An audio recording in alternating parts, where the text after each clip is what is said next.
Fala, Alexandre, bem-vindo, Alexandre Hitoshi. Me perdoa, cara, se eu estiver pronunciando o seu sobrenome, tá? Errado.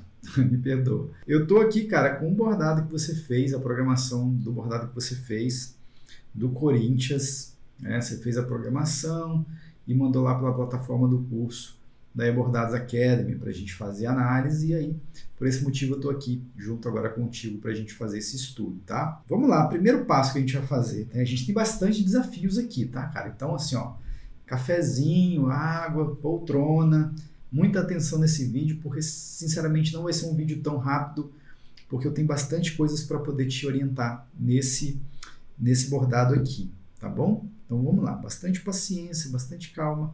Se não pegou num vídeo, se não assistiu o vídeo uma vez, não pegou o raciocínio, assiste de novo, tá? E lembre-se, não deixa de aplicar as recomendações que eu vou sugerir aqui, tá bom? E se puder, faz um teste na máquina, cara. Borda, porque bordado bom é isso aqui, o bordado realmente no tecido. Porque às vezes a gente pensa que aprender programação de bordado dá para ficar confortavelmente apenas na frente do computador desenhando e no final tudo vai dar certo. Muitas das vezes não. Por mais que a gente tenha um bordado visualmente, né, enquanto na tela do computador muito bonito, né, com os pontos tudo certinhos, alinhadinhos, e que não vai dar nada de errado, porque eu estou vendo e tal. Né? Quem trabalha com ilustração gráfica, imprimindo, tem muito disso. Né? O que é. Vai imprimir no papel aquilo que você está vendo na tela. Né? Muitas das vezes, não estou dizendo que não tenha desafios, tem também. Mas no bordado o negócio é mais diferente ainda. Tá? Então, beleza. Estamos aqui com o bordado aqui do Corinthians. Deixa eu só aproveitar e dar uma satisfação com relação a essa bandeirinha aqui, que realmente ela não é vermelha. Você fez certo, você mandou em vermelha, mas na hora de bordar o operador acabou se confundindo ali e colocou o comando da agulha errada e bordou de branco. Então não considere, isso aqui não é um erro por sua culpa, tá? Foi simplesmente na hora de bordar ali, ele escolheu o número da agulha errada e bordou de branco. Mas no geral tá igual você me mandou, beleza? Cara, vamos lá. É um bordado grande, né? Tem bastante desafios, por quê? Porque é um bordado grande. O bordado do Corinthians, da logomarca do Corinthians em especial, é um bordado que tem um nível de detalhe altíssimo, então não é de fato um bordado simples, não é fácil fazer. Né? Inclusive, eu estou com um bordado que eu fiz do Corinthians ali para te mostrar lá no Wilcon. Não vou te mostrar aqui para a gente não confundir as coisas. Aqui a gente está analisando o bordado que você mandou. Né? A matriz que você mandou, a gente bordou, e aqui ela está na minha mão justamente para a gente avaliar o que a gente tem aqui. Depois a gente analisa o que a gente vai fazer lá no Wilcon, porque tudo muda, tá? Aqui é somente o que a gente está observando na mão aqui. Então vamos cuidar desse mundo aqui primeiro, depois a gente vai lá para a tela do Wilcon para ver o que a gente consegue ainda recomendar para você otimizar ainda mais a qualidade desse bordado, transformá-lo em um produto ainda melhor. Mas temos alguns pontos aqui de desencontro. O primeiro deles que mais gritou para mim quando eu vi, tá, o Alexandre. Cara, essas letrinhas, ponto cheio, não negocia isso. Essas letrinhas aqui, ponto cheio, elas estão em tatame, tá? Não pode, sabe? Não pode, não dá. Não dá para considerar trabalhar essas letrinhas em tatame. A máquina sofre muito, não fica com a qualidade boa, você está podendo ver no vídeo. Fica ruim, de fato fica ruim. Mas por conta de quê? Tatame não aceita muito pontos estreitinhos. Tatame é para grandes áreas de preenchimento, tá? Não necessariamente apenas grandes áreas. Pequenas áreas, igual aqui, por exemplo, é possível, aqui é possível, mas na letrinha não, beleza? Se fosse uma letra muito grande, eu não estou sem nenhuma amostra aqui agora para te mostrar. Poderia, mas nesse caso aqui, letrinhas com 5, 6, 7, 8 milímetros de altura, com esse formato, nessa ocasião, bordando por cima de outro tatame, inclusive, não negocia, ponto cheio. Só de trocar o ponto dessa letra, claro que olhando o desenho, tá? Pode ser que a gente descubra mais coisas lá no Wilcon. Igual, por exemplo, eu estou vendo aqui que essa letra U do Paulista, ela está com um ângulo único. Então, além de trocar de tatame para ponto cheio, vai ter que revisar toda a parte de angulação das letras, tá? Então, esse U, tá vendo que ele está nesse ângulo aqui apenas. O certo é ele fazer a angulação igual ao S. Tá vendo? O S você fez certinho aqui, ó. Apesar do ponto estar errado, do tipo de ponto estar errado, mas a angulação está correta. Então, tem que acertar essa angulação aqui e bem como revisar as outras. Mas é melhor a gente revisar depois no Wilcon. Aqui eu só estou considerando os elementos, né, estrutura, ou seja, todas as letras, toca para o ponto cheio. Então, a gente vai por etapa. Lá no Wilcon a gente consegue ser mais pontual, olhando de maneira mais objetiva para cada elemento em si. Para cada objeto. Aqui a gente vai olhar o grupo de objetos, tá? Para ficar mais efetivo o vídeo, não ficar tão cansativo. Mesma coisa, essas faixas, vamos dizer assim, dessa bandeira. A bandeira está flamulada, né? Ela está torcida ali, e a gente tem essas faixinhas em preto. Também, ponto cheio. Por quê, gente? Espessura. Tá fininho assim, cara? Ponto cheio. Não tenta trabalhar com ponto cheio, não nesse ângulo que você trabalhou aqui. Então coloca, igual você fez no tatame, né, de fundo para estruturar, e veio fazendo vazado só a parte dos elementos em preto, fazendo com que você usasse o fundo, né, maior como branco para dar suporte para a bandeira. Tudo bem, não está errado nem está certo, mas dá certo. No final resulta em uma qualidade legal, né? Dá para fazer de outras formas, mas é mais uma forma de fazer. Não quer dizer que está errado nem certo, não, tá? Mas as faixinhas eu colocaria ponto cheio, por uma questão de volume, né? Questão de volume, questão de toque, tempo de produtividade na máquina, qualidade visual do bordado. Ele fica mais delicado, o bordado fica mais bem apresentável, tá? Substituindo, nesse caso aqui, desses objetos, o tatame por ponto cheio. Beleza, Alexandre? Então vamos seguir aqui. O que mais que eu tenho? Esses objetos aqui, ó, eles estão confusos. Eu não vou dizer exatamente o que você vai fazer ainda, porque eu preciso analisar no Wilco como foi feito. Me parece que você fez um tatame de fundo com os contorninhos em ponto corrido vermelho por cima. Não necessariamente vermelho, de repente a cor também esteja errada, mas falando dos objetos em si. Mas eu não posso considerar sem antes analisar a matriz. Eu não olhei a matriz ainda, tá? Eu estou só olhando o bordado. Daqui a pouco no computador a gente vê a matriz juntos. Aí eu posso recomendar alguma coisa de maneira mais efetiva. Esses contornos, eu estou observando que eles estão divididos, tá vendo? O certo era fazer uma peça única, ou seja, um só objeto, um tatamizão grande de fundo, ficaria legal, e depois você vem com os outros elementos por cima, nada de errado com isso. Só que evita fazer isso aqui, ó, tá vendo? Tá cheio de cortezinhos, ó. Aqui tem um corte, aqui tem outro. Esses cortes, eles não fazem presença na arte, né? A arte do desenho não tem esses cortes, então você pode, como é um fundo, é para simbolizar um fundo, uma segurança, uma borda, né? Então você pode fazer ela inteira, chapadona no fundo, tatame mesmo, e depois vem com os objetos por cima, tá? É isso que eu faria. Esses objetos aqui você fez vazado. É claro que dependendo da arte, pode ser que essa seja a representação que você encontrou de melhor para fazer no desenho que na arte. Mas eu já vi esses elementos bordados, tá? Fica muito mais atraente do que ele vazado assim. Eu prefiro esses, tá vendo esses objetozinhos? Eu não sei explicar o que é esses objetos, o que significa, mas são objetos em ponto cheio. Pronto, vai ficar luxo, né? Daqui a pouco eu vou te mostrar na nossa matriz do Corinthians com essa aplicação desses objetos em ponto cheio. A gente fez para atender a necessidade de um cliente e ele ficou apaixonado, gostou demais. Inclusive ele não era tão grande, ele tinha o mesmo nível de detalhamento, só que num tamanho menor. E aí o desafio fica ainda maior, porque você tendo detalhes, mas num tamanho muito bom assim, igual esse seu, de, sei lá, talvez 16 centímetros de altura, você consegue trabalhar os detalhes e a máquina consegue bordar esses detalhes de maneira que fique com qualidade. Em tamanhos pequenos, o desafio aumenta, né? Objetos, logomarcas como essa, com muitos objetos, com tamanho pequeno, aí o desafio fica ainda maior. Talvez tenha que trocar o fio da agulha, a espessura da linha, trocar o tamanho da agulha, enfim, os desafios são outros, mas eu não vou entrar nesse mérito não, porque a gente está analisando esse bordado aqui em especial que você fez, tá?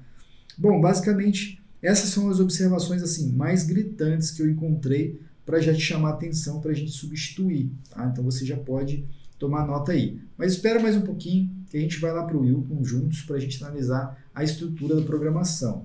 Antes da gente ir para lá, deixa eu ver o avesso, se ele está muito grosseiro ao toque, não está. O avesso ele está bom. O que falta realmente ajustar é a substituição dos pontos, aqueles detalhezinhos que eu falei ali. Possivelmente a gente vai encontrar mais alguma coisa para recomendar, mas a gente vai analisar isso juntos agora lá no Wilcon Embroidery Studio. Beleza? Então vamos lá comigo para a gente dar continuidade nesse vídeo aqui. Vamos lá. Bom, Alexandre, estamos aqui no computador diante do Wilcon Embroidery Studio com o seu arquivo aberto, tá? E eu já tomei a liberdade aqui de trazer o meu arquivo também, a gente já vai abrir ele aqui juntos para a gente fazer algumas comparações. Primeiro eu quero analisar o seu desenho, a estrutura dele, e depois a gente vai começar considerando, aí eu te apresento a minha opção, né, já pronta, a minha sugestão de alterações. Se você achar que faz sentido, beleza. Tá? Então vamos lá. Primeira coisa que eu vou fazer aqui é colocar um fundo um pouco mais escuro, né, aqui no plano de fundo, né, no background do meu Wilcon, para a gente observar melhor os detalhes. Shift R para a gente conhecer a programação de bordado, né, como você desenvolveu essa programação. Bem rapidinho, só para passar o olho mesmo, você já conhece, agora eu só estou tomando conhecimento aqui. E beleza.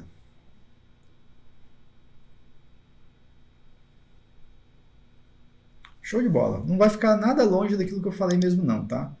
Já passei o olho geral aqui e já consigo entender aqui, ó. Primeira coisa, vamos por etapa, vamos por cor, vamos resolver os problemas, vamos encontrar os problemas que eu citei, olhando para cada cor individualmente. Os detalhezinhos que eu falei, tá vendo? São esses dentezinhos aqui, ó. Ó, tá vendo? Você fez eles em objetos separados para trabalhar em ponto cheio. Aliás, perdão, em tatame. Se fosse em ponto cheio, faria sentido você dividir os objetos. Talvez de uma outra forma, obviamente, né? Não do jeito que você dividiu aqui. Mas como você usou tatame, cara, isso aqui deveria ser soldado. Tá? Deveria ser literalmente soldado aqui, ou seja, fundir os objetos uns pelos outros. Eu vou fazer só uma amostra aqui bem fácil, porque você sabe fazer isso lá pelo curso. A gente mostra isso com mais detalhe, tá? Mas é basicamente isso aqui. Eu pegar esses dois objetos, por exemplo, e usar essa ferramenta aqui para a gente soldar os objetos. Eu vou usar essa ferramenta aqui, ó, soldar. Ou seja, eu transformei e tirei aquele vínculo. Claro que é um dos, né? Aqui é uma emenda. Tem várias outras que a gente vai fazer ao longo do trabalhar desse bordado aqui, tá? Então esse é o primeiro passo que eu recomendei, baseado do que eu encontrei na primeira cor aqui. Eu não vou fazer de todos, tá? Porque senão levaria aqui muito tempo e a gente acaba perdendo a efetividade do vídeo. Esse caso aqui, eu vi que ele bordou por cima. Cara, eu sinceramente, nesse caso aqui, eu não colocaria bordado por cima, não. Eu faria esse objeto aqui parando aqui assim, deixa só sobrepor um pouquinho, mas não muito, tá? Em máquina industrial, isso aqui não vai ser absolutamente problema nenhum, não vai. Mas em máquina doméstica, ela vai dar uma sofrida para fazer isso aqui, tá? Enfim, considere essa hipótese também. Esse objeto aqui de cima, eu vou preferir te mostrar a minha matriz daqui a pouco, para você te dar uma sugestão. Eu faria isso aqui separado desse objeto de baixo e com o ponto cheio com a angulação arredondada, acompanhando o formato do objeto, tá? Ficaria melhor. Esses objetos aqui, na minha versão, a gente preferiu trabalhar em tatame, assim como esse objeto aqui de baixo. Você vai ver já já. Deixa eu só ir em busca dos demais objetos aqui, para a gente encontrar as recomendações. Já vou atrás aqui do... próxima cor aqui, branquinho, as letras, exatamente. As letras, foi exatamente o que eu falei, ó. Trocar todas elas para ponto cheio. Então é literal, vim aqui, em vez de tatame, substitui para ponto cheio.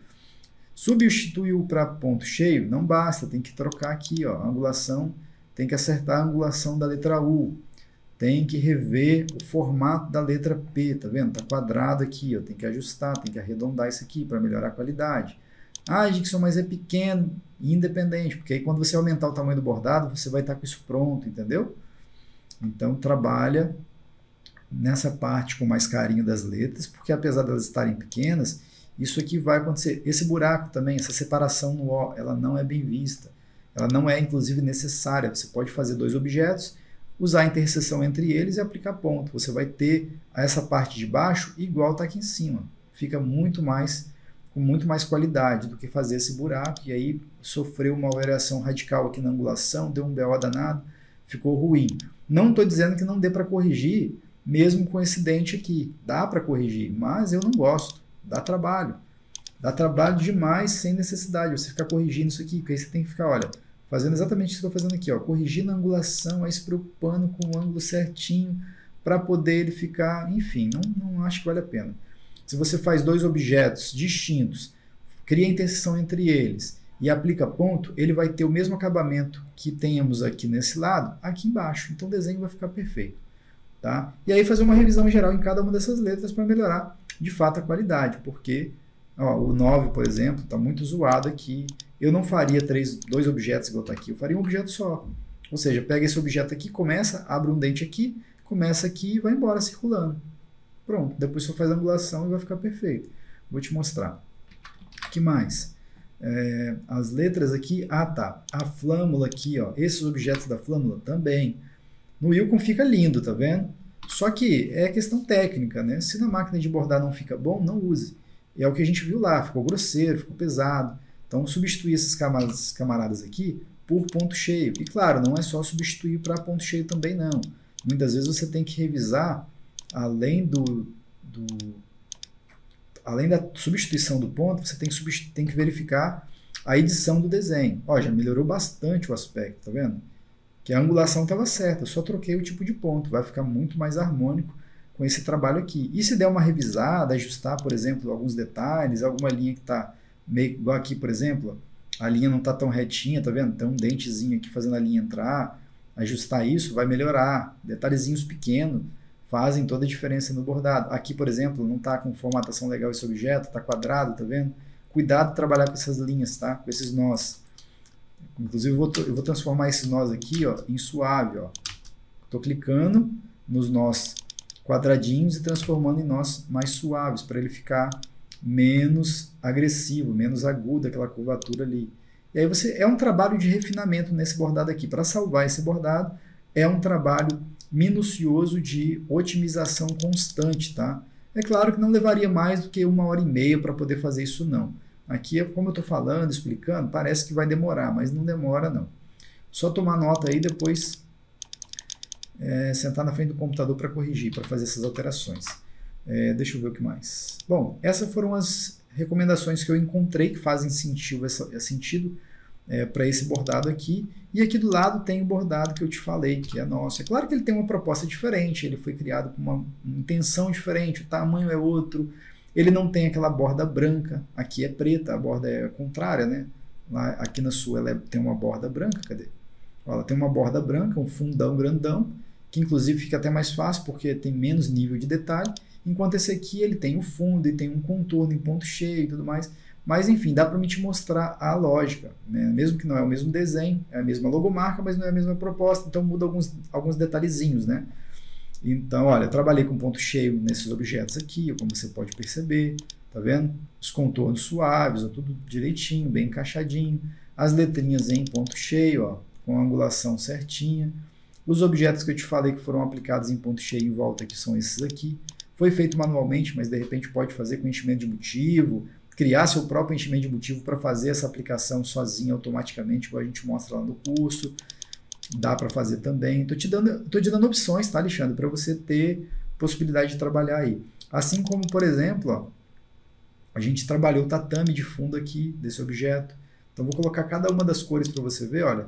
Tá vendo? A cor principal ali que é o vermelho de fundo. Aí depois vem a cor preta. Ó, todos eles resolvendo em cada grupo separado.